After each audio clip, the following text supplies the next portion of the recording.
Gentlemen, we are live.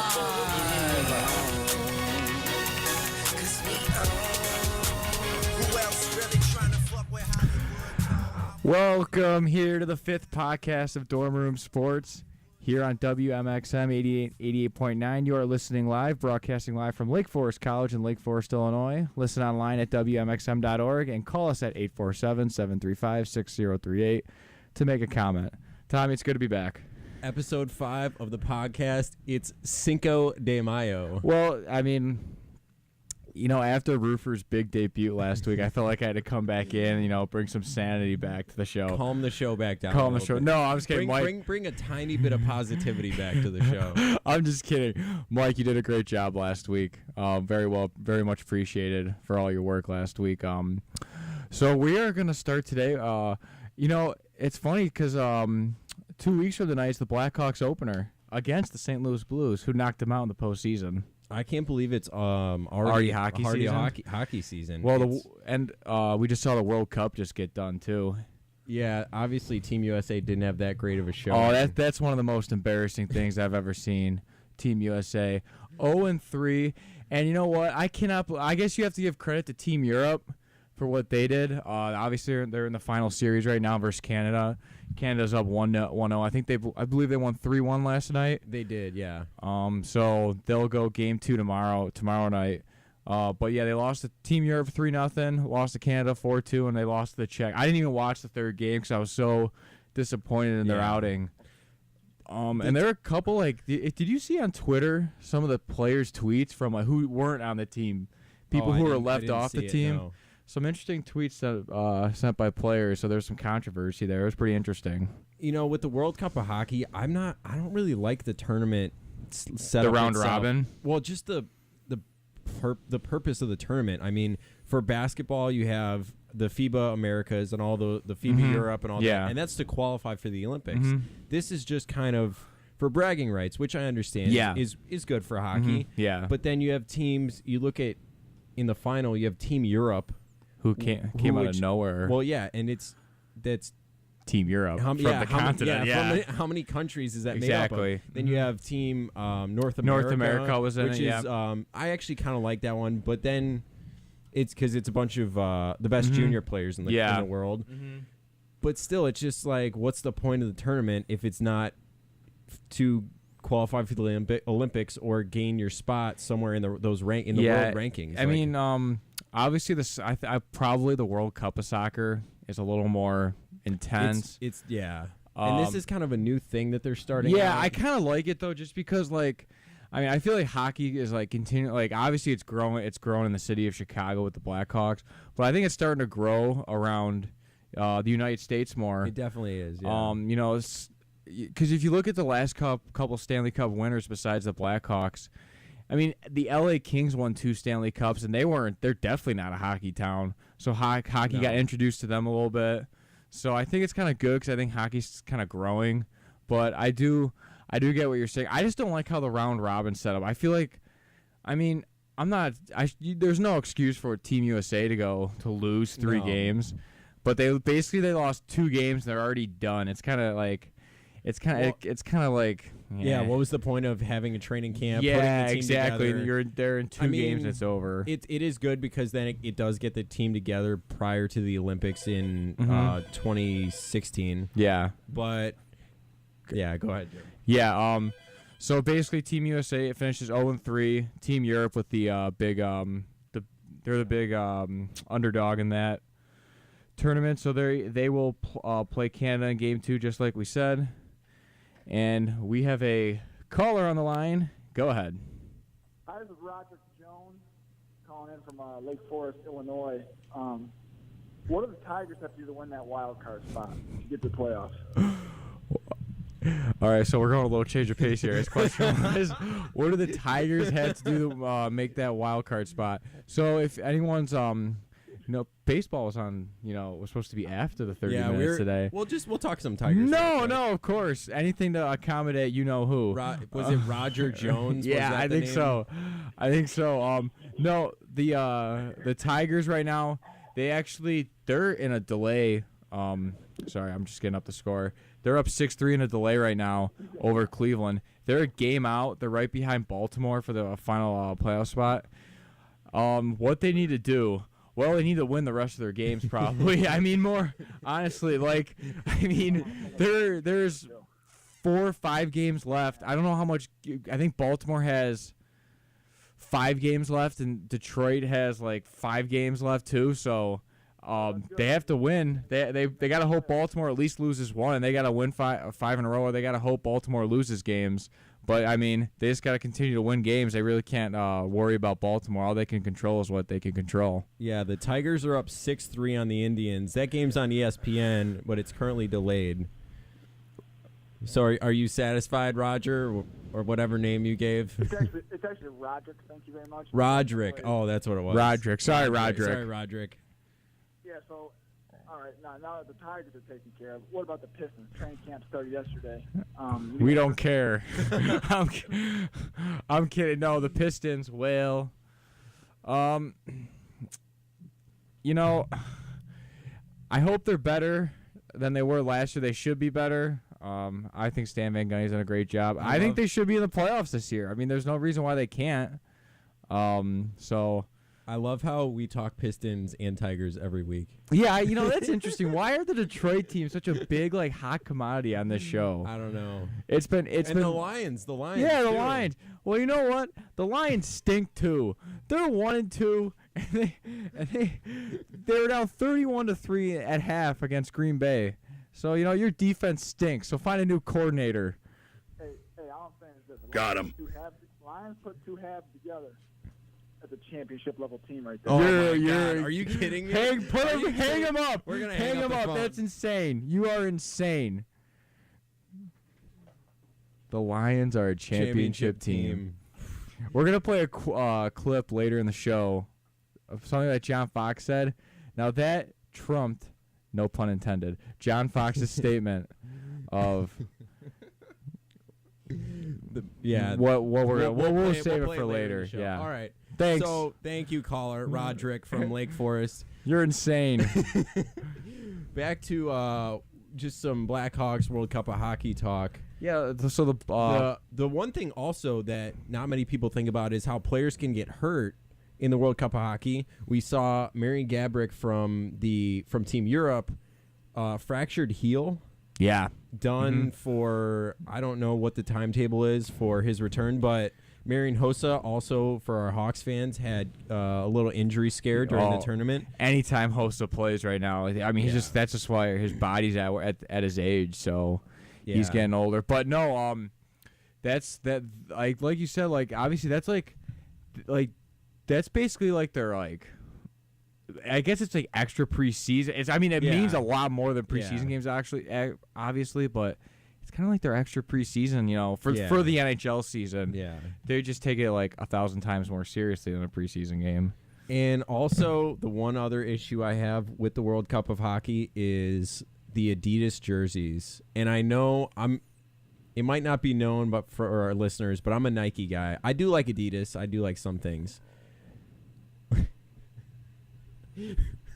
But the Adidas jerseys in hockey is just not your thing. Not my thing. And the NHL is going to pick up Adidas as their official supplier for the 2017-2018 season. So we're getting a preview of how that's going to look, and I'm not too excited about it. No. But nevertheless, Blackhawks coming off, obviously, as you said.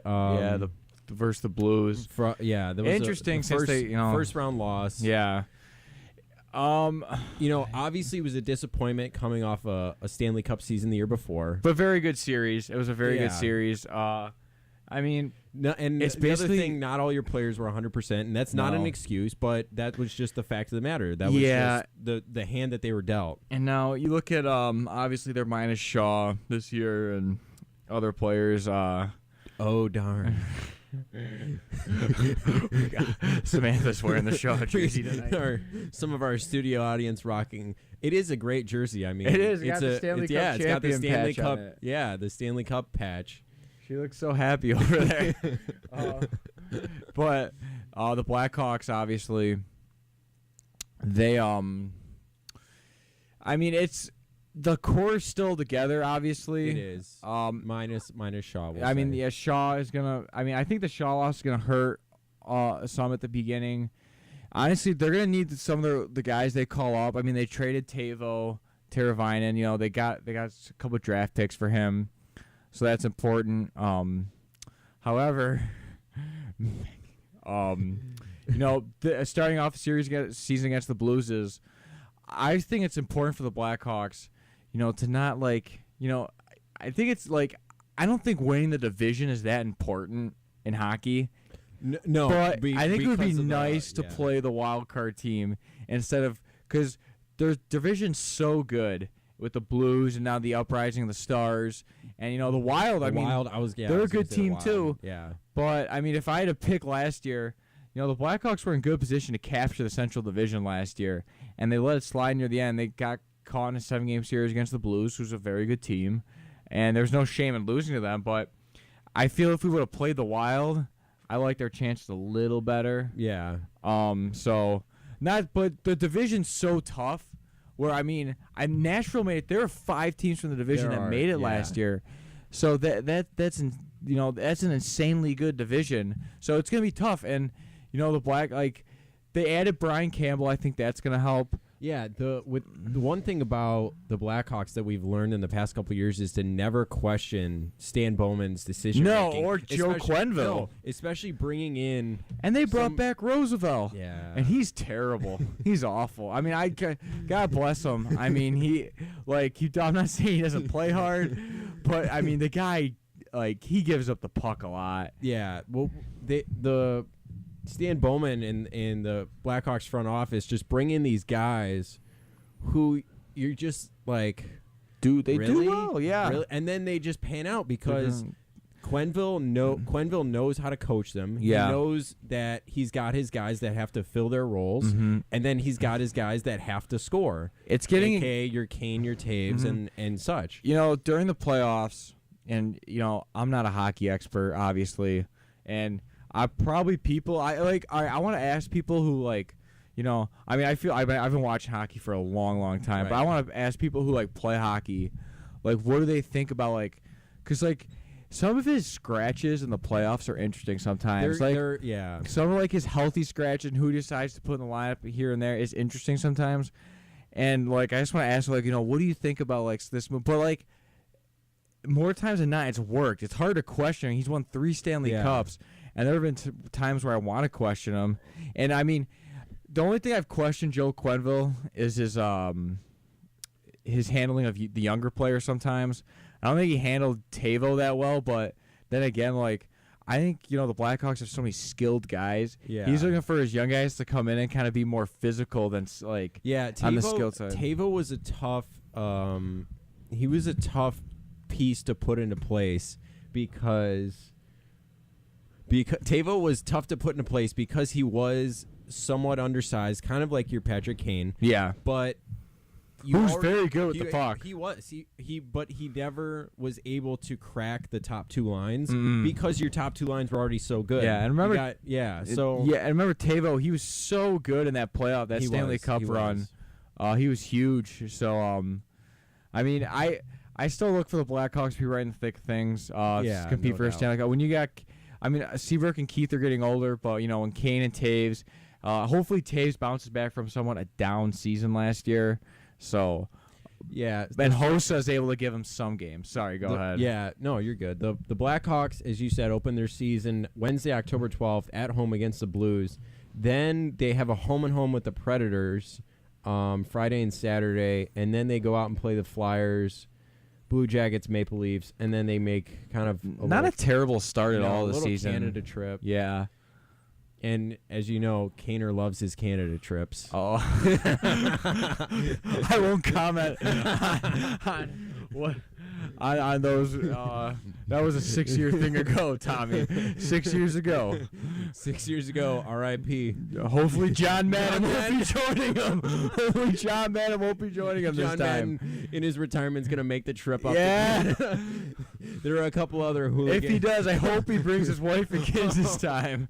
I really do. There are a couple other hooligans in that limo with him. But exciting for the Blackhawks. Disappointing for Team USA. But good for Canada and the couple. Yeah. And is it just Taves on Team Canada? I think it is for the Hawks. Yeah, I think so. Yeah. Keith, I don't think Keith was on Team Canada. No. I think both Keith and Seabrook declined. Good. That's good. They need. That's good. Good for the Hawks season. Good for the Hawks season.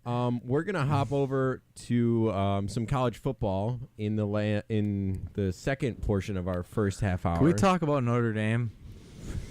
Because that's some funny stuff. I hope Mike's listening. You guys suck. They do. To lose at home to the Duke Blue Devils. I was loving that game. The Duke thoroughly. 38 points thoroughly. To the Duke Blue. Didn't Duke? Correct me if I'm wrong, Tommy. Just go to Northwestern and lose to the Wildcats. They did. And then they go to Notre Dame. Didn't they beat the Wildcats? No, they lost to them. Oh, really? Yeah. 20. They scored. The Northwestern defense was able to hold Duke to 7 points. That's how bad Notre Dame's playing right now. I don't think they're as bad as what their record is. They fired their defensive Van coordinator. Gordon, yeah. So he's basically used as a scapegoat because Brian. I was gonna say, in all honesty, it's time for Brian Kelly to go because you know what? He took Notre Dame national championship. That's impressive, very impressive. But you know what? And then we saw how they played against Alabama. Yeah, and they got killed against Alabama. Has he won a BCS bowl game, Notre Dame?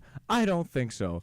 They've lost. They lost to Ohio State. They got killed by Ohio. They didn't get killed. That's the wrong thing to say. They got beat up by Ohio State last year. So I think it's time for Brian Kelly to go. And you know what they should do? They should go out and hire Les Miles, who just got fired by LSU. I just said that because I knew there was another big name that got fired. We watched the end of that game. That was insane. Yeah. So Les Miles fired from LSU. LSU lost to. It was Auburn, 18-13. It was one of the strangest endings to a football game I've ever seen. It was, yeah. Auburn was down. Auburn had the ball, right? Yeah. Auburn was down. No, Auburn had the ball. Wait, are you talking about the last play? That was LSU. Because remember they lost. They remember the touchdown didn't count. So LSU had the ball with the clock winding down. Yeah. They were down 18-13, yeah. So they get inside, I think, the 30. Mm-hmm. So then they had a false start penalty with like a second left. Yeah. So then there was some talk about a 10-second runoff because it was going to be fourth down, and then all that talk. So then they started the clock when they placed the ball. LSU wasn't set for some reason when they had time. Yeah, which was the thing that bothered me the most. Yeah, and they didn't get it called. No, yeah. So then the referees. Okay, we got a question about college football. Sorry to cut you off there, Tommy. We'll put him on. All right, go ahead. Hey guys, what's up? It's Joel. I just had a quick question that I wanted to ask. Yeah, go ahead. About Lamar Jackson and Louisville while you're on the topic. Lamar, yeah. Okay. So Louisville, Lamar Jackson, they've kind of been on a roll the past few days, especially with that win over FSU. Mm-hmm. Do you think they have a legitimate chance of running the table, winning the ACC, making it into the college football playoff? That is a good question. Let's pull up Louisville's schedule. Yeah, I was about to right do that. now because that win over Florida State. 63-20. It's not just that they won; it's the statement they made. Killed them. Yeah. And Lamar Jackson is in my opinion, he's the Heisman front runner right now. There's no doubt about it. Obviously, he is off to a really, really good start. Let me just pull up the Louisville schedule because I actually haven't looked at their schedule right now. What are they ranked right now? Actually, they're ranked. They're ranked 3. And they play Clemson this week. That's a big game. That'll say a lot. Yeah, I think that'll say a lot about where they go moving forward because you look at the back half of their schedule and it's not very tough. No. So they have Duke, North Carolina State, Virginia, Boston College, Wake Forest. So the remainder of their ACC schedule, a bunch of currently unranked teams. You never know. Yeah, they have a legitimate chance at running the table because if they do run the table. Yeah, then they finish out the season with Houston and Kentucky. Houston didn't didn't Houston won at the beginning of the season, right? Yes, they beat Oklahoma at the beginning of the season. I think that's kind of a wild card. The Duke game, obviously Duke beat Notre Dame. Yeah, but I lost to Northwestern. I don't think that's happening. I don't think Duke has enough defensive power to stop Lamar Jackson on the path that he's going right now. They have a legitimate. That's a good question. That's probably one of the better questions. Yeah. Much better than that Detroit caller. Just kidding. Pistons and. But no, they have a legitimate chance of running the table and being in the top 4 playoff. Because if they do go undefeated, there's no, and obviously they got to win the ACC championship game. Yeah. But there's no reason why they shouldn't be considered for the that's playoff, an easy call on. That'd be great. I think winning this game over Clemson is they have a great shot if they win this game this weekend. Yeah. All right. Well, thanks, guys. Love the show. Oh, no. Thanks, Joel. Thank you. Have a great night, all right?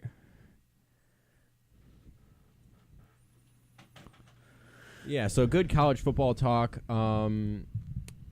USC played Utah and lost. Clemson beat Georgia Tech. TCU beat SMU.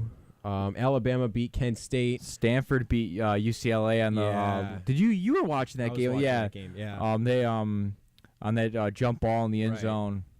Florida lost to Tennessee in a shocker. This game might have been one of those signature wins that Butch Jones has needed. Really, very badly. Definitely, absolutely. I actually didn't see the game. I was told that. Tennessee came back and scored 21 unanswered points in the second half to win this game against Florida's great defense. Right? Yeah, 30 and it was I think it was 21-3 the score, and Tennessee ends up winning 38-28 to win the game. Obviously, that win for me, and I think for a lot of other people, has really solidified Tennessee's ranking in college football because. You had week 1 where they almost lost to Appalachian State at home. Yeah. Then they go play Virginia Tech at Bristol. I think that's what they did. Yep. Yeah. And they beat them, but it was Virginia Tech. Yeah. It was, it was kind of just a more publicized game than competitive. And I don't remember who they played the week. I don't remember either, but this one was a statement win. This win was big for them. They play Alabama, right? I believe they do. That game, they really, that game's an important one for them. Obviously, they're in the SEC, so they're going to play a lot of tough teams. I will say, Tennessee plays Georgia this week. Okay. Which they just got ran over by Ole Miss. Georgia is still ranked 25. Yeah. I'll say that the SEC. I won't say it's not as strong this year. I'll just say that the teams, because they are younger and so many teams have questions at the quarterback position, that they're not as consistent. Yes. Tennessee plays Alabama October 15th. This upcoming weekend they play Georgia. Then they're playing Texas A&M. So they play Georgia, Texas A&M, and Alabama. Texas A&M's not currently. I don't think they're currently ranked. No, they are. They're ranked 9 currently, but who knows by the time we get to that game. But Texas A&M will always give you a good game, and it's at College Station, which should be interesting. And then the game against Alabama. Yeah. Big news coming out of Tuscaloosa earlier today, developing, but it's still, I don't know. Not confirmed. Yeah, it's not confirmed. Nick Saban playing his Bill Clinton. Yeah. I did not have sex with that woman, throwing his hands up in the air kind of thing. Nick Saban neither confirming nor denying, really denying it almost, that Blake Barnett has left the program. Yep. We all know, I know. He lost his job to a true freshman. Blake Barnett was a redshirt sophomore. Yeah. And there's a four-way QB battle at the beginning of camp. He started week 1 against USC, lost his job basically 3 series into the game to Jalen Hurts, the true freshman. Yeah. And so now there are reports that he is leaving the program and intends to transfer, which, I mean... And he played. They beat. They beat Kent State on Saturday, and he played well. Yeah, he did. It's Kent State. But he still played well. But the reports are that he's leaving Alabama and transferring somewhere else. Where that will be, that's interesting. And I think that was the 4th quarterback in maybe as many years to leave Tuscaloosa to transfer from Alabama. Well, when you got a lot of talent, sometimes that happens. And the problem is they haven't been consistent at that position either. So, and we see that Luke Del Rio bounced around, and I think he's starting at Florida. He was one of the guys that transferred from Alabama. So, real inconsistency at quarterback from Alabama. It started when Greg McElroy graduated. He led them to national championship. Then you had Blake Sims. Was a quarterback last year. Jesus. Yeah, I can't remember. But just real inconsistency. They haven't had a set quarterback, and I'm really looking forward to Jalen Hurts' progression. Yeah, me too. Because he's got all the physical abilities. Yeah, he does. I will say I question Lane Kiffin's play calling sometimes. I've always questioned Lane Kiffin because it's just not consistent. So we'll see how that story plays out. Alabama is going to play. Lane Kiffin, he's out, but I should say he's always been a pretty good offensive coordinator. Head coach, no. Not really. Just go back to his day with the Raiders. Jeez. Alabama's playing Kentucky this weekend. When? They opened up on the betting line. They opened how 30? 32.5-point favorites. So I was like earlier today. I was like, I might as well just throw my paycheck down. Yeah, half my paycheck down on Kentucky, and it's not much. Either. Yeah, so half my paycheck down on Kentucky to win this weekend. So I don't think I'll see that money again. Other scores: Nebraska beat Northwestern. Shocker. Iowa won 14-7 in a thriller. Big Ten barn burner. Michigan beat Penn State 49-10. Yeah, barn burner. Hey, Michigan was. Wisconsin kicked. Michigan State's butt this weekend. What are some other scores? We'll look ahead in our last couple minutes of the first half hour. Michigan and Wisconsin this week. I know that. Florida is playing Vanderbilt. Miami's playing Georgia Tech, Rutgers, Ohio State. It's just you just have your top really good teams in each conference. Your Ohio States, your Michigans, your Alabamas, I'll say your Tennessees, and then you have a significant drop off with the rest. It's true, you have a really big drop off. Oklahoma's playing TCU. We'll see if Baker Mayfield can get Oklahoma back ranked again because I don't know how Florida State's still ranked. Florida State's playing North Carolina. Jeez. Notre Dame plays Syracuse.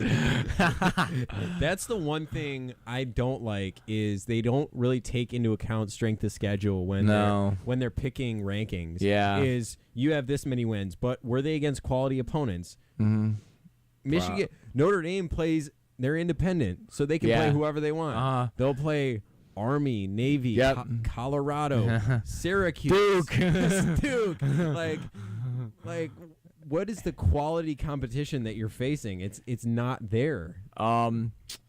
Notre Dame, I know they signed the series with Texas. I think that was an okay move because Texas got better. That was good, yeah. And they played at third place. So I mean, that wasn't the loss that damaged their season. The Michigan, obviously they played Michigan State. That was a good game. But to lose to Duke at home, I mean, how much did you pay him to play? No, it's a Division I, so none of that going on. But still, that's terrible. God bless them. One game that I am really looking forward to is Arizona State USC, and I'm not saying that with sarcasm. Arizona State USC is always a really fun game to watch, and I somehow. Arizona State always ends up on TV at the most random times. Do. It's like 11, so weird. It's like 11 p.m. and you're watching Arizona State. Arizona State's out. Let's watch Arizona State. It's just like, why not? But we'll be right back for the second half hour of our show. We're going to play some PSAs, and we will be right back.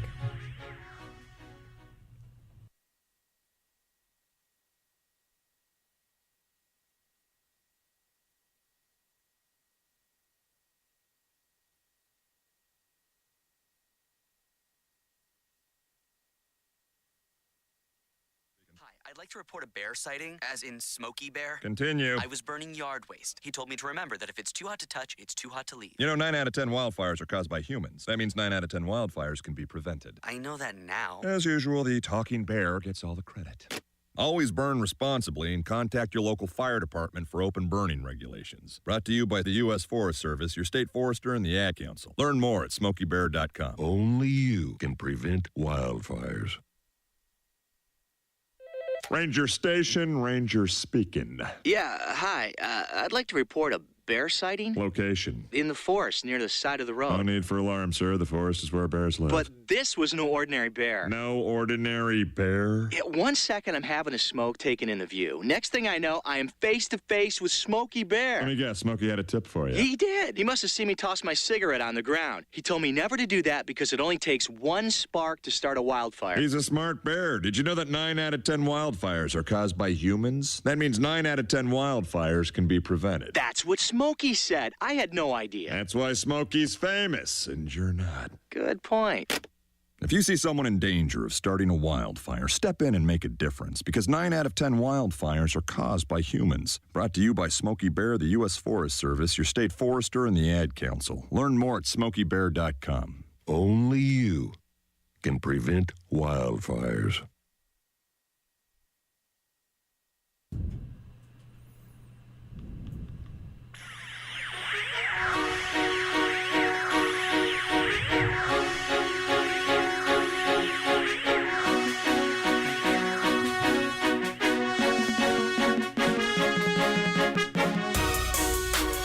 All right, we are back live on the Dorm Room Sports Podcast, Episode 5, Cinco de Mayo.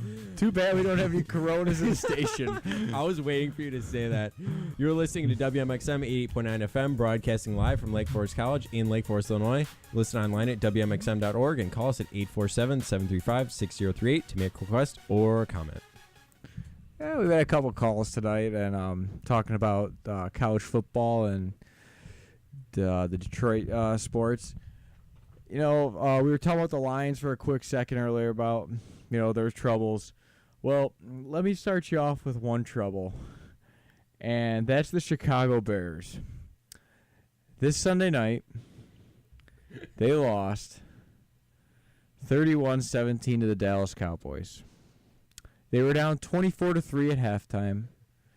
Brian Hoyer was the quarterback. Brian Hoyer was 30 for 49. That's right. Brian Hoyer threw 50 passes on Sunday Night Football.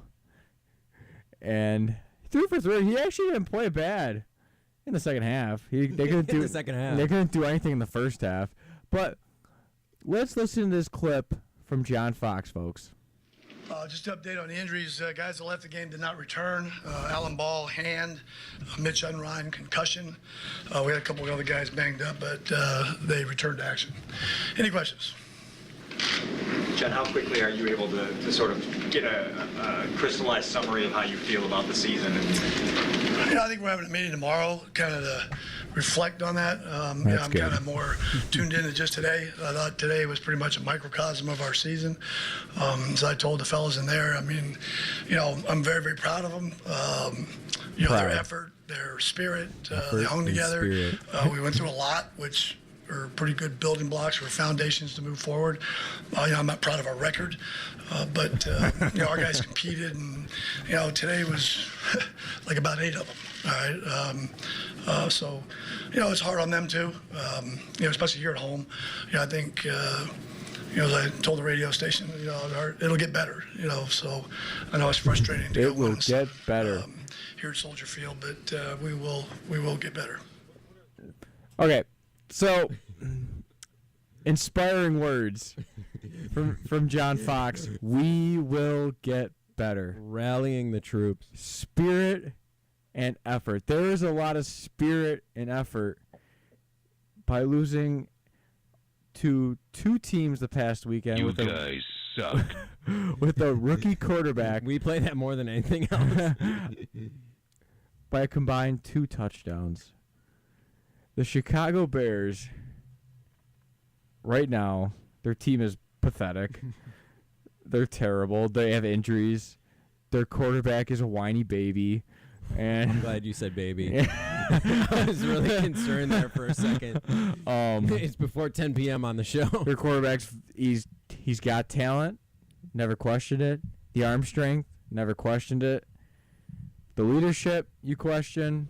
The intangibles, you question. The smartness, the intelligence, throwing the ball to the other team. It happens a lot. Now, I go on Twitter a lot, Thomas, and I see all these people, and I see not in class, of course. I see no. I see a division of the Bears fans right now. There are people who stick up for Jay Cutler, and there are people who are not. And they both have raised some actually decent arguments for Bears fans. They both. I'm just kidding. I'm kidding. Shocking. Some decent arguments. The bottom line is this: Jay Cutler is the highest paid quarterback in the NFL. I'm getting flashbacks of Roofer right now. Holy cow. That's probably the last thing you expected me to say, too. Yes, I did. Highest paid quarterback in the NFL. He has taken the Bears to the playoffs one time, and he couldn't even finish the last playoff game.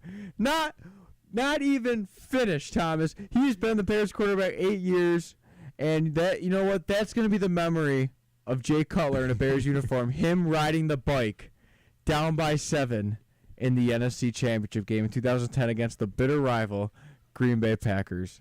And that's all I have to say about Jay Cutler. And you know what? People could be mad. They can slam their stuff saying he had a good year last year. Yeah, he had an okay year last year. They won 7 games or 6 games or 7 games. Who cares? And it's not his fault. Yeah, the team you put around him, it's really, really bad. And here's the problem. They have their backup's Brian Hoyer. Okay, that's fine. They haven't drafted a quarterback in 2 years that Ryan Pace has been the GM. How is that possible? No, it's not. With Jay Cutler behind center, how I don't understand. This is what I'm going to say about Jay Cutler. I think both you and Roofer have explained how he is considerably overpaid for his performance on the field. That's how I'll put it nicely. Yeah. I'll say, yeah, he sucks, and I don't really like him. Also, he picked the wrong chick from what was that show called? The Hills. He picked the wrong chick. He went with Kristen Cavallari when he should have gone with Lauren Conrad. That's all I'm going to put it. I'm an LC fan myself, but I don't know. I mean, they have a nice life together. They do have a nice life. So good for them. They have a nice family. You know, at least he's got that to fall back on. Yeah, no, his family's beautiful. It's just, they're everything that it's just the professional athlete part of his life is significantly lacking. Okay, I dislike the Bears with a lot of passion. I really do. Growing up, I had all the my friends at St. Gerald will tell me in middle school they always made fun of me because I was the Vikings fan. Right now, this is how bad it pains me to watch them play like this right now because, all right, there's what Bears fans don't even care. They're not even watching. They just accept it. They're not even in their delusional. Oh, no. We're gonna get better. They were before training camp. They were before. And then training camp happened. And they're like, okay, the season's coming. Oh well, let's see how the first game goes. The first half went well against the Texans, and then ever since then, you just knew it was coming. Fall off.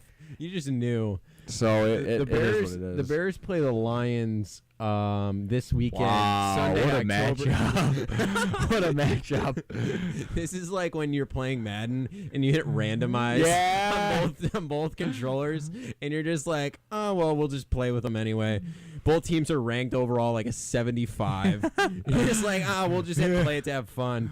But Sunday, October 2nd at noon on Fox. Thank God they're not nationally televised. It's a regional game. They have 2 nationally televised games Sunday coming night up. and Monday night. They have 2 more coming up against the Packers and the Vikings. Why do they continue to schedule the Bears and the Packers? Like the schedule makers and the people must enjoy just humiliating Bears fans every week on national television because you know what's going to happen. I know. When was the last time the Bears beat the Packers? Like last year. George Hallis. Last year. They beat him on Thanksgiving last year. You remember that? One of the Bears' Aaron 6 Rodgers wins. must have had, I don't know what he ate for Thanksgiving, but it must have been bad because he lost at home to the Bears. Barry, this is the comment I get from Barry's fans now. I can't wait till the Hawks start, and I can't wait till the Cubs playoffs start. Yeah, the Cubs postseason. So, I mean, what else do we say? I mean, what else is there to say? There's nothing else to talk about with the Chicago Bears. Because their defense is terrible. It's like the Sox, unfortunately. Yeah, it's just, it's so sad. It's literally sad watching. I would almost rather have them move the team. Oh, jeez. I'm going to bring up that topic. This is a really sad... now you're going to really make some people angry. They're already angry it's depressing. that they're 0-3. Now you're going to bring this team, up. Honestly, what are they going to do to turn this around? They got to draft well. And it's something they have to start drafting better. And they have to get their guys healthy. I mean, they signed some guys in the offseason. They draft. Their guys aren't healthy. They got to keep their guys healthy. And they got to figure out this quarterback thing. They've got to. They just need to do something different. It's bad. And that's the problem with a lot of Chicago franchises right now, other than the Cubs and the Blackhawks. Speaking of the Cubs, we're gonna hop over to baseball. Hop over to the north side. Cubs down tonight. Last time I checked, it was 8-4. The game's probably over by now. And you know what, Thomas? We've been so positive about the Cubs. It's actually in the top of the 8th. This game must be taken. What the heck's going on over there? Are they playing here? Are they playing? It's in Wrigley? Pittsburgh, but the game started at 6, so I don't know. It's still in the top of the 8th, I guess. Oh well. So top of the 8th, Cubs down 8-4. I actually start with a negative. Okay. Because I think we've been so positive about the Cubs that we have to show a little bipartisanship. Sorry. Wrong word there. That's not. I don't think that's a word. It's not a word. Bipartisanship. There you go. That's it. Sorry. The Cubs started tonight. The Cubs started. I looked away and then I was like, "There's a long pause." The Cubs started tonight with Jake Arrieta. He gave up 7 earned runs in 5 innings. His ERA's over 3 now for the year. He's going to finish the year 18-8 with a 3.01 ERA. Obviously, it's still a very, very good season. However, he continues to show flashes that he can go back to his run last year, and then all of a sudden he has a bad game. I think it just shows what a difference in a year. How many things can change in a year. Right. Last year he was their guy to get him to the World Series. It was Jake Arrieta's going to carry us to the World Series. Right now he's probably the biggest concern for this Cubs team, just because how inconsistent he's been in the second half. The one thing is he's not going to start game 1, and I don't think he's going to start game 2. If he starts game 3, which I'm guessing that's going to happen, you never know. Roofer and I talked about that a little bit last week. Barring the worst possible thing that the series goes 5 games, that he should start game 3 because a road start, not as much pressure at Wrigley. The series will have taken kind of some form of a shape at that point already. He's not going to have to define how the series is going to play out. So I think game 3 is probably what's best. It's just he won't pitch for 2 weeks, basically from today. Yeah, basically 2 weeks from today. One thing maybe it's a good thing, or maybe it's a bad thing. I really hope he finds his control, because Lester's been great, Hendricks has been great, Lackey's been very good, but they need Arrieta too, and they need Arrieta. And one of the guys that brought over Arrieta, obviously Theo Epstein, signed the 5-year contract today, extension.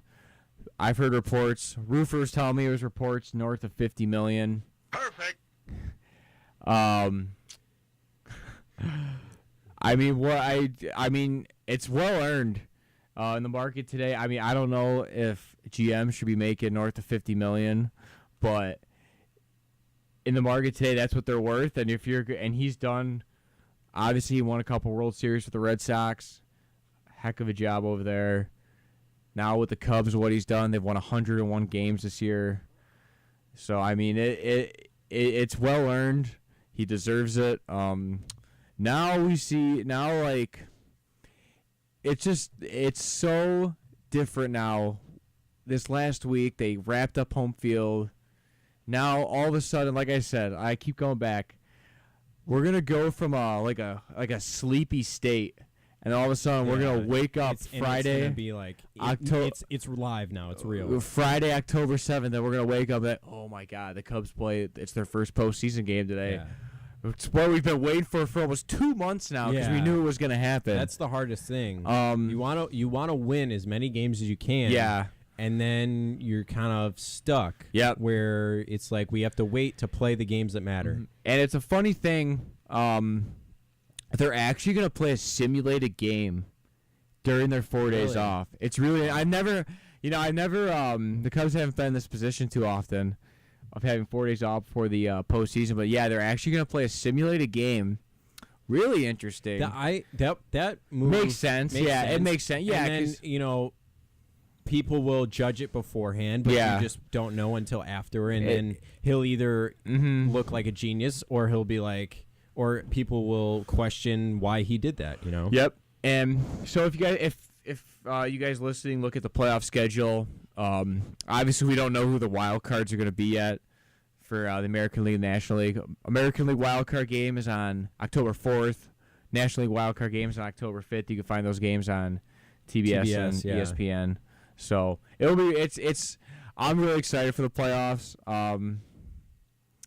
It's going to be really fun, but I mean we'll see. When speaking of Cubs front office, Tom Ricketts is speaking. Oh, that's right. Tom Ricketts is speaking tomorrow night. You and I will both be there. Sir.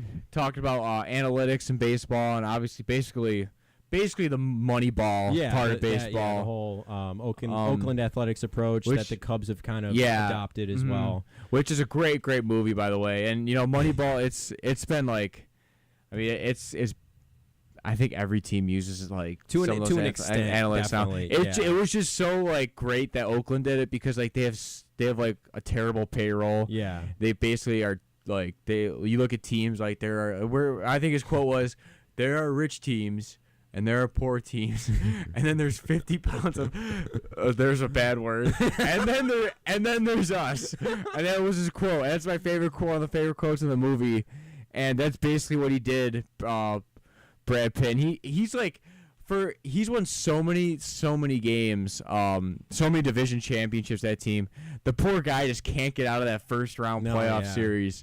Which I always want. If there's one team other than the Cubs I want to see win the World Series, as a baseball fan, it's been the Athletics. Just see Billy Beane finally get what he deserves. But Tom Ricketts is coming tomorrow. It's gonna be a great talk. The first time I saw the full, actually any of the Moneyball movie was in my business statistics class here at the college. Really? Yeah. Wow. Liberal arts education, folks. That's what it's going to get you. Watching Moneyball in your business statistics class. Wow. It was really interesting though, because I'd never seen the movie before. But it was interesting to see how numbers, because I've always believed firmly that numbers don't lie. A guy can be valuable to your team and not have the best numbers. But they're still, I would say in the majority of the time, they're going to tell you the truth. Yeah, exactly. And just with the whole analytics and Moneyball and all that, it's really changed how major league front offices, sign players, recruit players. Yeah, like how much it's revolutionized everything. How much work and research goes into before they sign a player. Right. I think one of the things we're going to learn about in the talk tomorrow. I mean, he might not use Jason Hayward as an example, but he might use an example of Hayward or Lester of all right, this is how much research goes into signing a player, what we factor in. Yeah. Because people think some people think, when free agency starts, there's always that day of free agency. Free agency starts at midnight, and you see all these NBA players. NBA might not do because they give some great contracts out there. So especially this past year with the CBA. Matthew Dellavedova got a 4-year, $38 million contract. Just unreal. But from the MLB standpoint, all the the clock doesn't just strike midnight and they're calling the player right away. Like they have their targets. Discussions. There's a ton of discussion that goes in before it. Not saying the NBA doesn't do that, but it's just funny to differ the two because it's just this past year was a joke. It was insane. It was an absolute mockery of signing players in the professional sports arena. If you were a decent player, you were getting a nice contract. You were getting a serious raise. A serious raise. And an unreal number of years, too. Yeah. It's not like an NFL contract where it's like, oh, I don't know how long my career is going to be. No, this is NBA and NFL are obviously different. The NBA makes so much money. Yeah. The NBA makes so much money. Same with the NFL. Right. The NFL makes absurd amounts of money. I mean, I'm so excited. I get to go see the Vikings' new stadium in less than 2 weeks. It's gonna be. I'm so excited for that. But do you see that thing? Yeah. You see Jerry Jones when he built his Cowboy mansion? Stadium. Yeah, these are some nice things and things that cost a whole lot of money. Right. That I wish I could get my hands on. Yeah, it's just these and the thing that I love. Because obviously I like college football more than the NFL, but I'll watch them both equally. The thing that opens my eyes is these stadiums on college campuses too, because they're just so massive. Huge. I saw these cabanas at Mississippi State. Jeez. They were probably, I think they were 40,000 something. Wow. For a season for a season, and it was like it had an awning and full food service. These cabanas, and they sold out in 2 hours. And people love football, man. Oh, they love, especially in the South. Well, it's just I think it's just because you look at it, football, it's one day of the week. Right. And your team plays one day of the week. So it's basically like baseball. There's 162 games. That's a whole summer thing, the spring, summer, into the fall thing. That's why it's called America's pastime. Yeah. It's an elongated enjoyment experience. Football, it's an event every Sunday. Every Sunday. It's tailgating. It's like all New that. Year's Eve wrapped up in Christmas. Yeah. And like Thanksgiving on top. NFL, college football Saturday, NFL football Sunday. Whichever one you like better. Obviously, you like college. Yeah. I like NFL more. I get so excited when 12 o'clock strikes on Sunday. I walked into Jim's room this past Sunday, and the sight I saw, words do not do it justice. What I saw, because obviously we're in Chicago. Jim's a Vikings fan, so the Vikings game wasn't the local game for some reason. No, it was in Tennessee. Yeah, it was the first one in Tennessee. Yeah. So it wasn't the local game, so Jim had to go on his laptop and pull it up through Sunday Ticket or whatever. Yeah. And I was expecting to walk in and see it on the big screen and all this stuff, and he's sitting there in his purple Favre jersey. Yeah, I have my Favre and just chowing on a bowl of cereal and looking at his 15-inch computer screen, watching it like he was live at the game. Yeah, dedication. And I just was I just threw my hands up in the air. I was like, this is not serious. I'm not surprised. That's just how much Jim loves the NFL and Vikings football, which I guess football. Yeah, it is. It's football. So that's why they make so much money. There's too much money. Wow, it's 5 minutes left. Yeah, we got 5 minutes left. If you want to talk about anything, call in. Yeah, we're kind of tapped out. I'm not gonna lie. I'm tired. It's been a long week. I was just scrolling through some ESPN stuff. Tyronn Lue looks like he's gonna be limiting LeBron's minutes this year. Who cares? They're still gonna win the Eastern Conference. Yeah, the Warriors are gonna win the Western Conference most likely. I saw a video of Warriors training camp a little bit, and Klay Thompson and Kevin Durant were just shooting around. They went a solid minute and a half without missing a shot. And are the Warriors going to have the same? And we're talking Warriors now with shout out Dave Oster and Cali. Are the Warriors going to have the same season that they did last year, 73? Maybe, probably not. Highly unlikely. Yeah, but are they going to be really good? Oh yeah. See, I think the thing. That's the thing is, no disrespect to the Toronto Raptors, because I think they actually played Cleveland kind of tough. They did. I wanted the Raptors to win. Was it I forget. Was it a 5-game series or a 6-game series? I think it went 6. 6. Okay. But before Cleveland gets 2 byes in their Yeah, they do. So the Warriors, however, they had to get past Portland. Who do they play in the second? Was it the Clippers? The Warriors? No, and I know they beat the Thunder in 7 in the Western Conference. In the Western Conference semifinals. Okay, whoever it was, they beat them. The Warriors they have a tougher road to the NBA Finals. And that's just the way the conferences are set up currently. You know, it's not saying in 2, 3, 4 years that's not going to change, but I would say considerably the Western Conference has a significant amount more talent. Yeah. And that's just how it is. The East is not very strong. You have the Bulls, you have the Celtics, you have the Knicks, who and I'm not saying the Bulls. I'm not saying the Knicks aren't going to be good this year, but the thing is you just don't know. Anything can happen. You have the Nets, you have the Magic, just not teams that pop off paper. But, sports is sports, and any team can win on any given night. So we're not going to say that the East isn't going to be good this year, but based on previous history, the Cavs will most likely be in the Eastern Conference Finals because they have LeBron James. And that's just the matter. That's just the fact. Yep. I mean, until somebody can figure out how to stop LeBron and his cast of characters, we'll say. Kyrie. And I really like Kyrie Irving. Me too. He played really well in the finals. He did. I really like Kyrie. Is he the best point guard in the NBA? What is your definition of a point guard? Yeah, is it a guy that does everything for the team? Is it a guy that can score? Is it a guy that can handle the ball? Yes, he's a very strong offensive player. Personally, if I had to pick a point guard in the NBA, it'd be Chris Paul. Yep. And he's obviously getting up into the latter stages of his career, but I still think he's definitely one of the top players in the league. But we'll see how the NBA goes. I should correct myself. However, Portland did play the Portland Trail Blazers. However, they lost. The Warriors. Warriors did play the Portland Trail Blazers. They played them in the second round. They beat Houston in the first round, and then they played Portland. Okay. And then they played the Thunder. They got really strong Houston Rockets with 45 feet James Harden.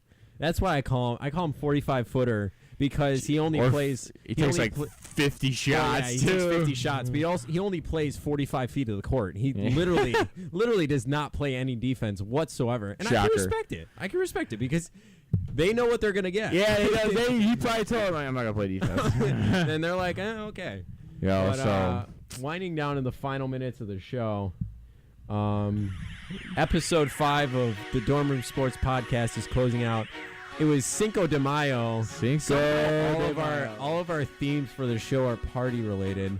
Yeah, that's not what we do. No, it's actually quite the opposite on campus here. But I think there are some campuses out there that we unfortunately don't attend where it is a party all the time. Yeah, but if anywhere you're wondering, Blackhawks lost 2-0 tonight in their first preseason game. I'm sure many of you care. but that's it. So this has been episode 5 of the Dorm Room Sports Podcast. You've been listening to WMXM 88.9 FM, broadcasting live from Lake Forest College in Lake Forest, Illinois. You can listen online at WMXM.org and call us at 847-735-6038. Follow us on Twitter at sports_dorm room. And if you're listening through our YouTube channel, don't worry, I'll upload episode 4. I'll upload episode 4 tomorrow. Subscribe to our YouTube channel. Give us a like on our videos. Give us some views. Thank you very much. Jim Schick is out. See you all at the volleyball game on Friday. Go Foresters.